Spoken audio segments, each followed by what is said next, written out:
আসসালামু আলাইকুম বন্ধুরা, সকলে কেমন আছো? আশা করছি সকলে ভালো আছো। আমিও আল্লাহর রহমতে অনেক ভালো আছি। আজ আমার রান্নাঘরে রান্না হচ্ছে মশলা ঢ্যাঁড়স। তার জন্য আমি ঢ্যাঁড়সকে ভালো করে ধুয়ে কুচো করে নিয়েছি।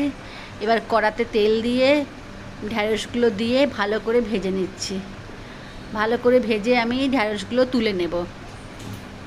এই আমার ঢ্যাঁড়স ভাজা হয়ে গেছে, আমি ঢ্যাঁড়স তুলে নিয়েছি। এবার কড়াতে তেল দিয়ে তাতে আমি গোটা জিরে ফোড়ন দেব আর আমি পেঁয়াজ ফোড়ন দেব। এবার পেঁয়াজটাকে তেলের মধ্যে ভালো করে ভেজে নিয়ে আমি মশলা দেব। মশলার মধ্যে রয়েছে আদা রসুন বাটা, লঙ্কা, হলুদ আর জিরে গুঁড়ো। এবার মশলাটাকে ভালোভাবে কষে নিয়ে আমি টমেটো কুচো দিলাম। টমেটো কুচো গলে এলে পরে তাতে আমি কাঁচা লঙ্কা কুচো দিলাম।